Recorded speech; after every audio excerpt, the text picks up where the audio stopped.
Hi everybody, thanks for joining us on the I Am IMA podcast. My name is Andrew Fuller. Welcome, thank you again for tuning in. The I Am IMA podcast is a podcast from the Innovation, Methodology and Application team here at Newcastle University. We are aiming to just communicate with our theme members a bit more in a slightly different way, talk about what we do and introduce really interesting guests from around the university and get their perspective on how they can work with the IMA theme and how the IMA theme can work with them. And today, joined very nicely, very kindly by Charlie Wilkinson, who is the engagement support coordinator for the FOS. So he's our go-to guy for getting engaged with other people. Thanks very much for joining me, Charlie. Really appreciate it. Oh, thanks for having me. I'm excited. Lovely. So I'll just start with the very basics. Presumably you didn't. Well, I've read your online profile, so I know a little bit about, or at least what you've written about what you said you've done. But you didn't start off. You started off with a background in science. Is that right? Or you did an undergrad? Whereabouts did you do that? I did, yeah. So I did my undergrad in biomedical sciences at Newcastle University. So I came to Newcastle for my undergrad, and I've just never left. You never left. I'm not even going to ask how long ago that was, because you'll make me feel very old, I'm sure. And how did you find biomedical sciences? A bit of a step away from, because you are still involved with the sciences as what you do now, but why biomed? Why did you choose biomed? What did you think you were going to be doing after that? I didn't really know. I mean, I think when I thought about university, I knew I liked science, I knew I liked biology, I knew I liked the human body. I also knew I didn't want to be a doctor because at that point, which is very interesting now that I've gone into engagement, but when people talk to me about not wanting to be a doctor, my excuse was I don't like people. Okay. That's interesting to do what you do now based upon that. Okay. It's quite the U-turn. So I knew I didn't want to be a doctor, and then I'd come across biomedical sciences and all these kind of related degrees, because it's funny, because when I applied at Newcastle, you've got biomed, and then you've got like biomed with microbiology, biomed with biochemistry. Yeah. And I didn't realize when I was applying university that these are all the same degree. So all of my 5 choices for university were biomed with microbiology, biochemistry. So I wasn't going to university. Yeah. But I really liked it, and I really liked the sciences. But as part of that, we did a science communication module. Okay, cool. When I started to realize that that's what I really liked about sciences, was talking about it. That's really good. I didn't know they did a communication module. That's a really cool thing to have offered. That certainly I did straight biology. Nowhere near here. I was down in Bath, or Bath, depending on who you talk to. But yeah, we weren't. Well, that wasn't on the cards for me. At least I never came across it. That sounds really like a really interesting module for it. Was it very popular? Were there a lot of you on the science communication side of things? So it was a vocational module in the 3rd year. Okay. So you had a choice of like a few different ones, and science communication was one of them, and I absolutely loved it. I think it was probably my favorite module I did in 3 years, which maybe is not the best thing to say, but or maybe it is. But it's fine. I mean, it led you to where you are now, I guess. So it makes sense, doesn't it? But it was great. I think there was about 25 of us maybe on that module, so it wasn't massive, and we had talks from like the Great North Museum and news reporters from BBC News came in to talk about science journalism and science blogging and all the different ways that you can kind of talk about science. And I loved it. I thought it was great. I remember reading science magazines when I was a kid, and I think that's what like got me into science as a child. So yeah, definitely. Like I've gone full cycle all the way back to talking about science in the first place. Excellent. No, I'm very that sounds very familiar. Both my parents are scientists, and they got me. I don't know if you ever read them. I held the whole set of the Horrible Science books. That was my thing. I used to just read them every single night. I was obsessed. Also taught me to read upside down, because the answers were always printed upside down. So I learned how to read upside down, which was always exciting. Not such a useful skill now, but it's still there. Oh, that's cool. So so after that, after your undergrad, you did a master's as well, right? Because you've got a master's in neuroscience. Did I get that right? Yes. Yeah. So I did my undergrad. And I did that stuff in science communication, and I'd applied for after I'd left university. I didn't know if I wanted to keep going in research or if I wanted to start working. So I applied for a master's degree, and I also applied for a job at the same time. Right. Yeah.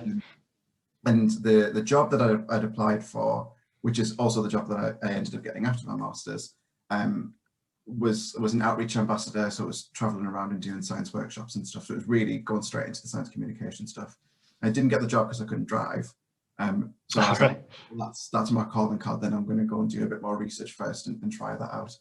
And I loved neuroscience. I loved neuropsychology and that kind of stuff. So I was really excited about the master's. I had an absolutely brilliant time. Absolutely loved my master's in neuroscience. Loved my research project, my dissertation. I had a brilliant time. But all the way through that, because of the science communication module I did, I actually got a part-time job with the university, which was wild. Don't know how that happened. All right. So you're doing a master's and a part-time job. That's pretty impressive stuff. I was doing social media work for the faculty. So we would be creating these videos and blog posts and stuff about science, which were probably terrible. But it was my first foray into starting to talk about it in a different way. So it was nice to be able to do that alongside my master's degree. And I think when it came to the end, when I had to talk about my dissertation and my research, all of that science communication stuff I'd done up until that point had been training for that. Yeah, absolutely. It sounds like you've ramped your way up into it whilst doing other things at the same time. It's quite impressive, really. That's really cool. So you did from science communication module onwards. It's kind of been a fairly constant part of your life throughout. Then does that seem fair to say? It's just been bubbling up, and then you were a graduate. So you graduate ambassador after that, or were you a graduate ambassador? Because I only asked because my cousin was also a graduate ambassador. It might have been at the same time, but yeah, I know he absolutely loved doing that sort of thing. Yeah, brilliant. It was hard. He said it was really. They don't stick around for very long. I don't think they keep graduate ambassadors on for a very long time. It's fairly short term, but they really get a lot out of you guys when you're working around and you have to be constantly smiling at everybody. I did it very briefly once at my old university, and it was fun for a summer, but I think it was just an excuse to stay around at university, I think, for me anyway. That's really cool. So, and after that, you finished your master's, presumably finished the part-time job for the social media team, FMS, and then what did you spy the job at the Engage? I don't even know what you would call it. The engagement team, I guess you would call it, right? How did that position come about for you?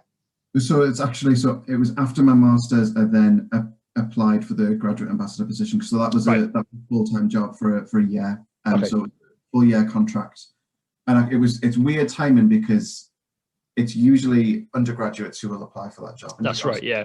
It's a master's, but the job started in July, and my master's didn't finish until September time. So I was writing a dissertation whilst then doing a full-time job at the same time, which maybe not the best idea, but it all worked out in the end.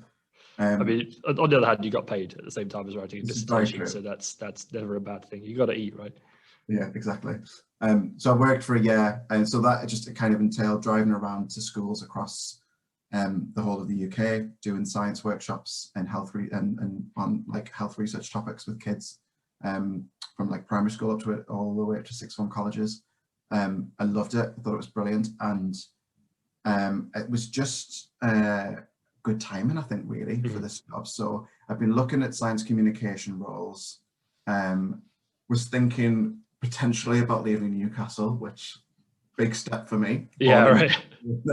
I've been there for many years, but then this job came up, and I think I'd been applying for jobs in Newcastle, and I was thinking about leaving, and this was the last job I'd applied for in Newcastle, right? Because we'd left, that contract had ended, so I was in a 2-week period of unemployment when I'd seen this job, and I was like, I'll apply for this one. If I don't get it, then I'll just have to look elsewhere, and I'll have to try and sort something out really, really quickly. And I thought it looked brilliant. It looked exactly like what I wanted to be doing. Whenever I talked about what I wanted to do in science communication, I'd always talked about wanting to be able to do science events and to be able to organize some of this public engagement stuff. And up until that point, everything I'd be doing was with kids in schools, and that was brilliant. But I wanted to be able to kind of expand that a bit. I never thought that would be the next job that I'd just go straight into. Yeah, I know, it's all worked out nicely, right? That's perfect. That was like a 5-year plan, and then suddenly I'd wangled my way into this job. Don't know how. I've not questioned it since. Suggested it was a mistake, but I've found my way here, and it's been brilliant. I absolutely love it. That's amazing. I mean, it's really I'm really interested to find out your input on going from schools and taking those kind of, I mean, recruitment. It's not really recruitment, but you're making pre-university students aware of Newcastle University and the kind of things you can do, and making them interested in science. Like I have a big interest in that. So I've got quite young kids, and my 7-year-old is always asking me what I do for a living.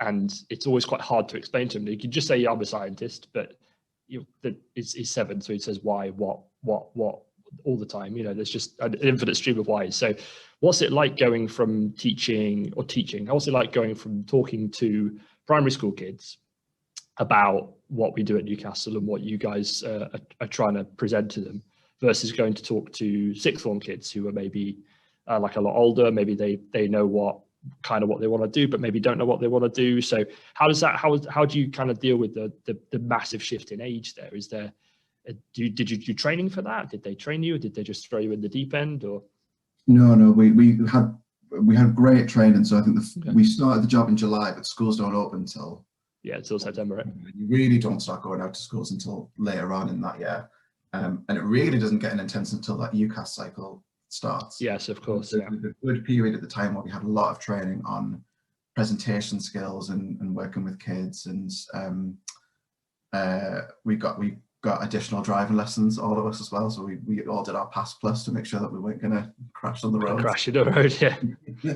All health and safety. But yeah, we had brilliant training on from theatre companies on doing presentations, and on the age gap, it's just, I suppose, just the content really changes. I mean, the primary school kids, it's just trying to get that message across of, isn't science meant, like, look at this brilliant stuff you can do, look at these amazing experiments, and then there's an explanation as to how this is happening, like, isn't that great?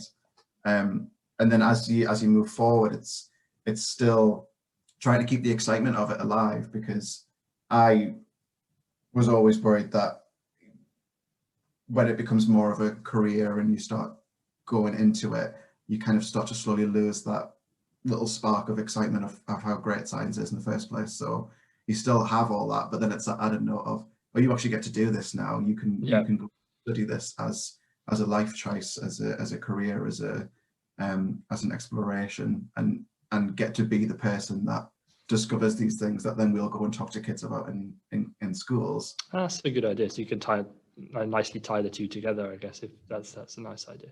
And when you were doing that, was it just, did you go out with a big team of you? How many of you typically were doing that on a trip out? I'm just trying to think, like, if it's something I looked into I keep saying last year basically didn't happen. It was actually the year before last, right? So I looked into doing it because I had this idea in my head that I wanted to go and teach, or go and go to primary schools and secondary schools and try and explain the technique that I do, flow cytometry, to children. I had it in my head. It's like, I wanted to do that.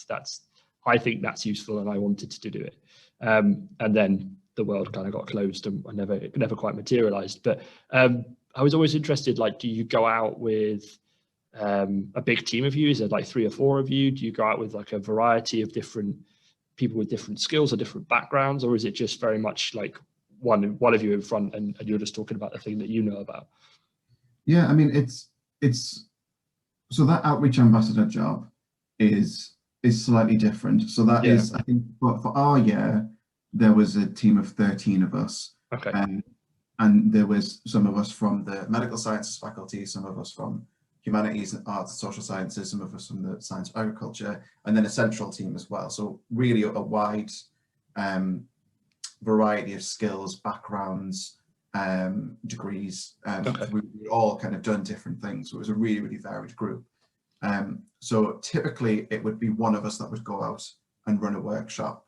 In workshops, it might take 2 of us just to manage the numbers. Sometimes we'd go up to a school and you'll take someone from medical sciences, someone from humanities, someone from science, who will all take a class, and then we'll circulate, and people will go around and we'll try to trial all these different things.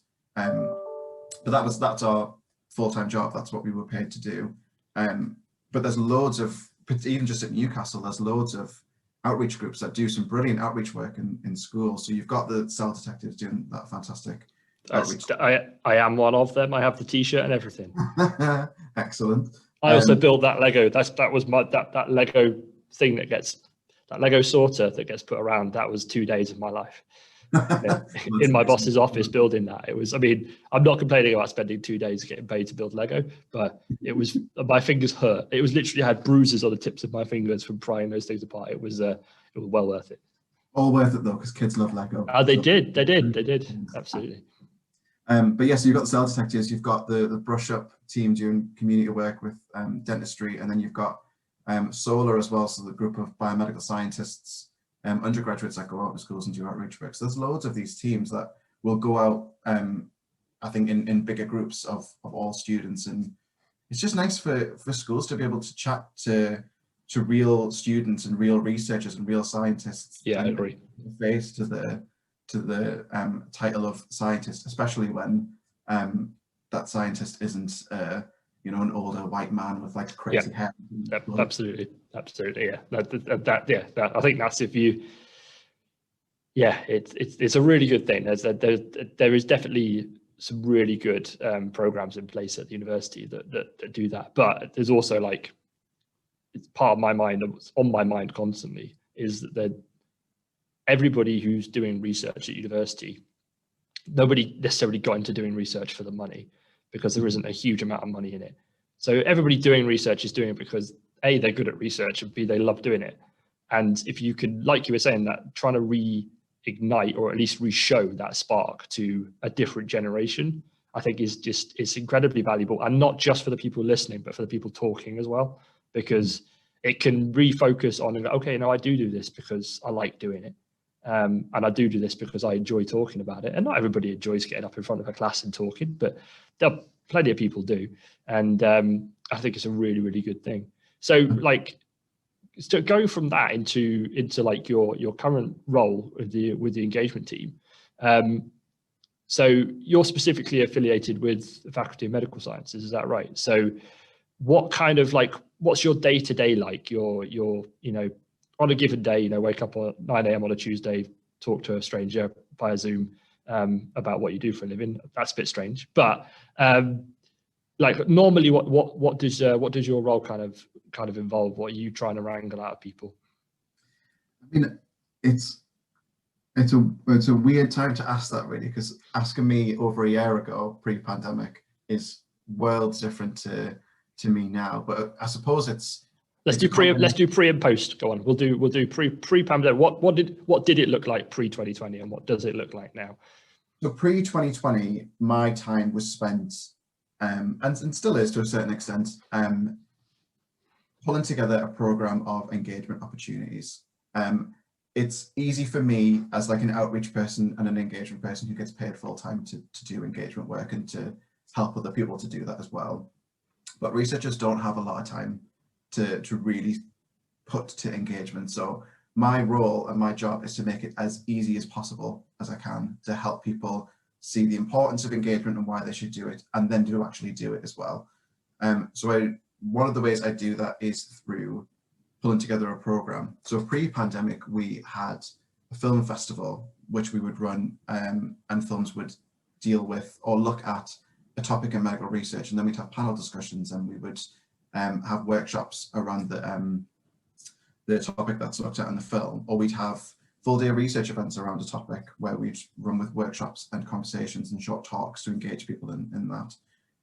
Just before the pandemic, I think it was the 20th of March, we'd had our first research cafe that was planned, where right, yeah, and that one was for neuroscience, I believe. So it was going to be loads of neuroscientists sitting in a cafe with free tea and coffee, and people would just be able to come in and sit and chat to a scientist about their research. We had loads of these lovely programs, which obviously all got cancelled in one day. That was right. But it was just having these, like, set structures in place, and that's just at a university level as well. That's just the stuff that I manage. That's not even touching on all of the brilliant opportunities that there are outside of the university as well, or in conjunction with the university. So your Bright Club with the Centre for Life, or the Meet the Scientist up there, or your Palace of Science, all of these brilliant opportunities that there are to just slot in and speak to members of the public, to get involved with public engagement. Okay. And so that sounds like a lot of work to be doing pre-pandemic. So how did that shift? What have you had to try and shift all of those things into an online space, try and crowbar as many people into a Zoom room as possible, and facilitate discussions that way? How did it shift after March 2020? Well, I mean, at first it was a lot of me having an existential crisis of what am I doing?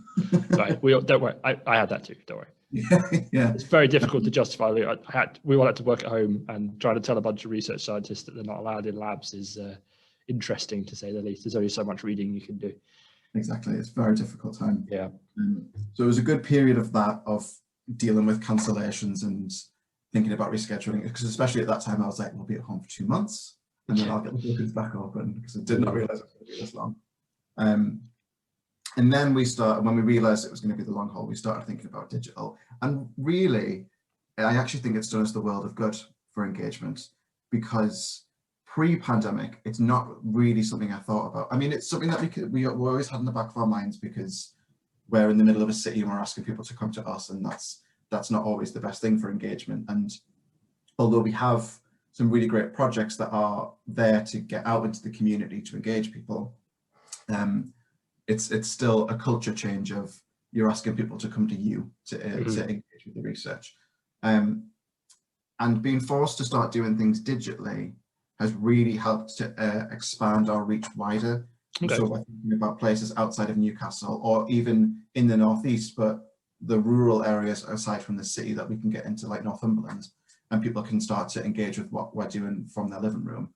Yeah. So we started to pull together some digital programs. So some of those like research day events we would condense into like an hour and a half session on Zoom, which were great, and we actually saw the audiences increase for some of that stuff.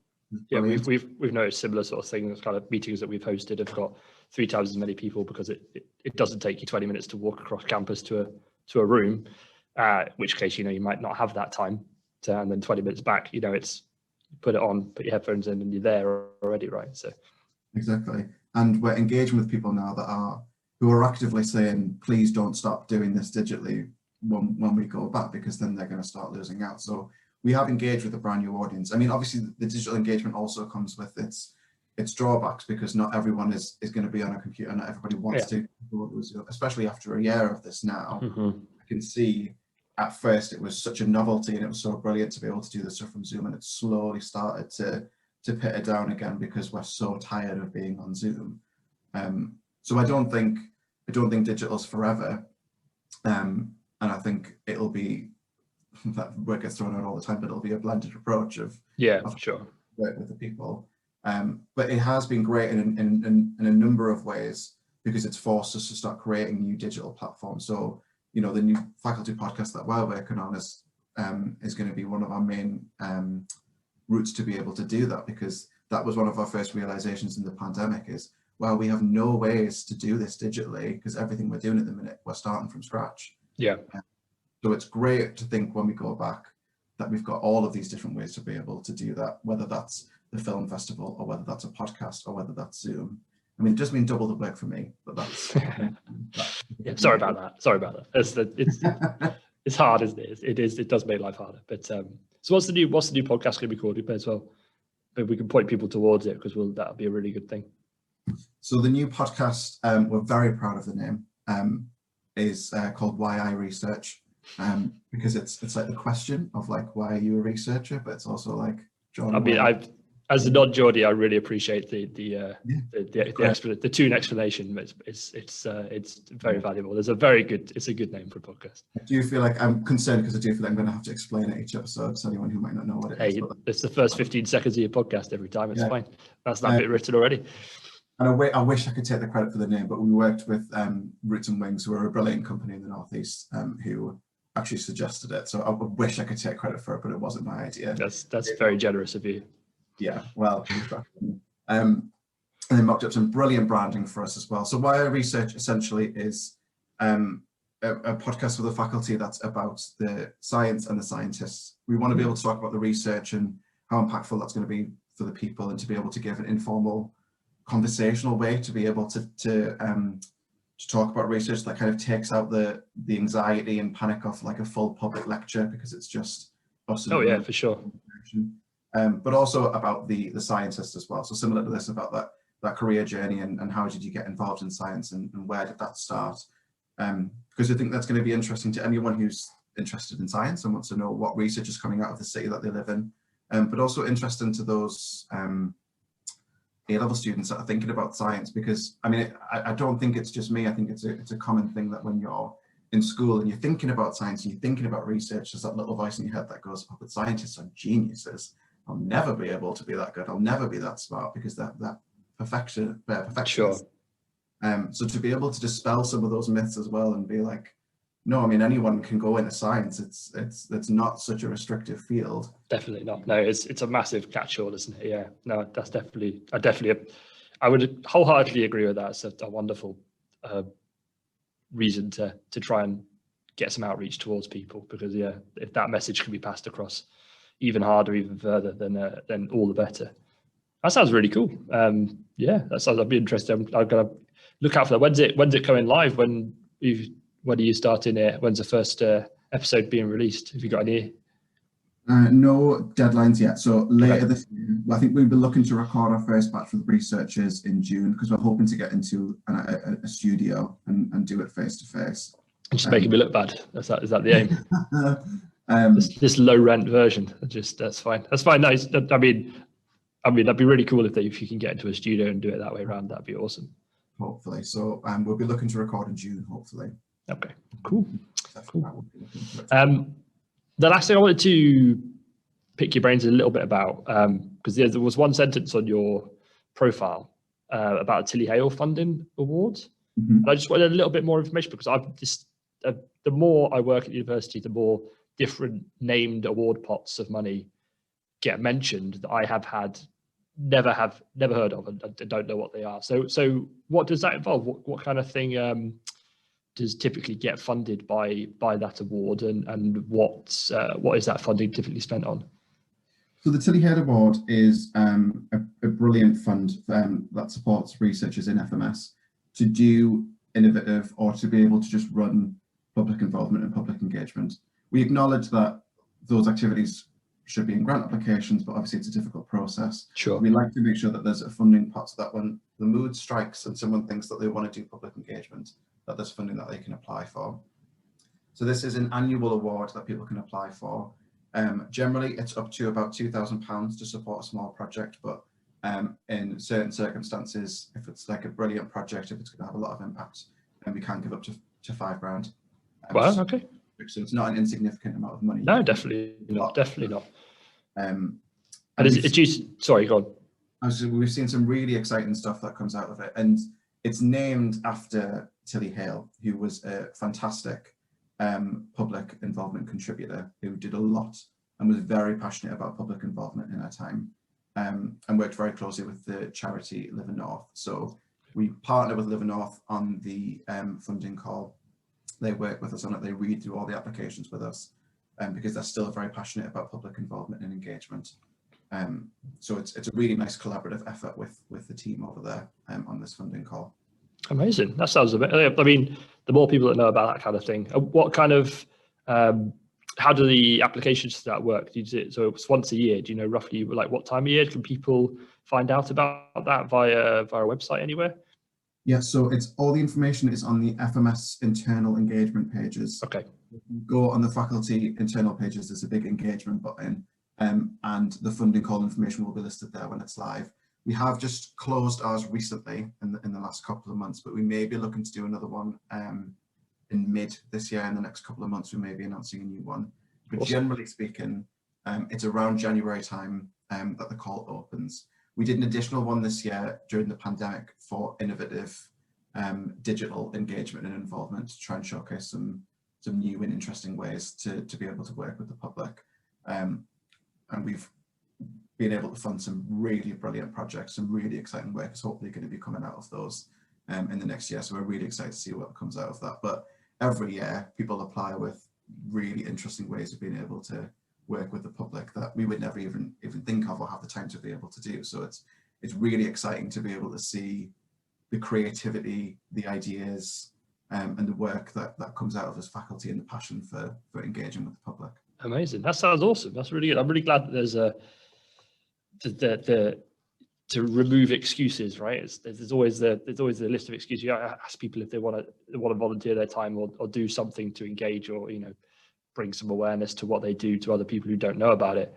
And if you can take away the I don't have the money for that barrier, then that's people got one less excuse to do. But no, it sounds like a really interesting award. That sounds like it really funds some fascinating projects. So yeah, the last thing I wanted to talk about was just about how we can connect people from the IMA theme, from all those different disparate backgrounds. How we could connect those sorts of people all in a room, talking to more sorts of people who are on your side of things. So how could we link up the engagement team and people from the IMA who maybe haven't thought about doing any engagement? What can we do to kind of to encourage people to reach out to you guys and get some projects on the go? What kind of things? So my simple answer to that question, which is the answer I would give to any researcher, and is the answer I give at the end of every talk I might do about engagement, is quite simply to just come and talk to us, because that's what we're there for. We're paid to be able to support you for public involvement or for public engagement, and we're there to make use of. We're there to support you in any way that you need to be able to do more engagement work. And that doesn't mean you have to come to us with a fully fledged idea and you want advice on that. That can just be coming to us and saying, I'm interested in engagement, I want to start a conversation, I want to learn more about what I can do, and let us know that you're there, because then we can come to you with opportunities as well, which is what we try to do each month. And when it comes to wanting to do more involvement or wanting to do more engagement, there's loads of different levels that you can do that in. I think there's this concern that engagement is this big daunting beast that you need to tackle. Yeah. It's not the massive project, it's not the massive public lecture. It can be whatever you want it to be, because my biggest thing for engagement, and what I really want to get across to people about it, is it's supposed to be fun. Yeah. And not just for members of the public, it's supposed to be fun for you as well. You're supposed to enjoy it. So if you're not enjoying what you're doing when you're working with the public, then change it up a bit and do something that you're really going to get a lot of value out, whether that is a public lecture where you get to talk to people about the work that you do, whether that is going into schools and working with kids, whether that is working with a creative artist on the production of a piece of art that helps explore your research. There's loads of different stuff that you can do. And that's why when you look at a definition for engagement, it's so vague, because it means something different to everyone. Yeah, absolutely. That's really good to hear. And I think if we can get more people involved, like in the IMA, I'm all about trying to connect people up. So because we've got people from all over the university, from engineering and physical health and from medical school and all sorts of places and walks of science, getting those people to talk to each other is always great as well. It's always like a great drive for innovation. But getting those innovative people then talking to and engaging with the public is another step, and it shouldn't be a scary thing. I mean, scary is not always bad. Sometimes it can raise the speed at which you talk. Certainly does for me. But yeah, it shouldn't be scary. It's not stressful. It should be fun, like you say, and but it can also be incredibly rewarding, I would say. Like, it's one other thing that I love to do. I mean, I started a podcast because I love talking. That's basically why. But there's so many interesting people out at the university. There's so many interesting projects out at the university. Go and talk to some people about it. And the first thing to do is to talk to you guys about it and say, okay, maybe I'm not comfortable sitting in front of a room full of 17-year-olds and telling them why they should be scientists. But it's a post-pandemic world, hopefully. You could be in a Zoom room that we're all familiar with, and that might be a way to do it. You could record a video, you could enter the film festival, you could be involved in the background and get familiar with it. There's so many different ways, right, that people can do it. And yeah, I mean, you just got to start. Engagement, in my head, there's so many different definitions of engagement, but for me, engagement is a two-way conversation. whatever you're doing to help support a two-way conversation between you and a member of the public, I'm fine with it. Absolutely Brilliant. fine. Well, that is a brilliant definition. I really like that one. I'm definitely going to steal that and use it. Two-way, it's just a conversation and you just got to start. Yeah. That's brilliant. Right. Thank you so much for agreeing to come on the podcast today. It's been really, really, really good to talk to you. Hopefully I can steer more people your direction and we'll get some increasing engagement from the IMA theme. I think it'd be a really useful thing to do. Is there anything else you want to plug? We've plugged the podcast. It's in the works, right? Is there anything else you want to mention before we go to people listening? I mean, that's not a good spotlight to give me, but I will just check out the faculty internal engagement pages because we list everything there. Particularly at the minute, there's a massive amount of training and seminars, and if you're thinking about engagement, we've got brilliant engagement freelancers that have been working in this field for years who will talk to you about your presentation skills or your slides or storytelling is the one that we had the other week, which was fantastic, on a new way to talk about your research by telling it like a story. There's some really brilliant skills to pick up in that training, and it's a great place to start, really, is just to learn from someone. We also have the Engagement Showcase, which is probably one of my favorite training resources we've started in the last year. Much like the Cell Detective, there's brilliant engagement work going on in the faculty.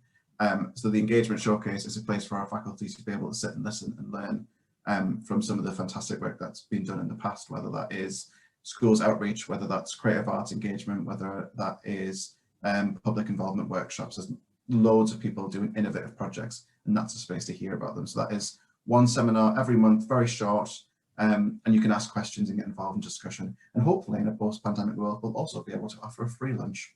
Oh, you'll get so many more people coming down for a free lunch, obviously. But yeah, that's amazing. That sounds great. Hopefully we get some more people going towards that way. But until we inevitably see you in a seminar in the future, it's been really, really nice to talk to you. Thanks really much, very, very much for joining me. Thanks for having me. All right, thanks very much. See you soon. Bye.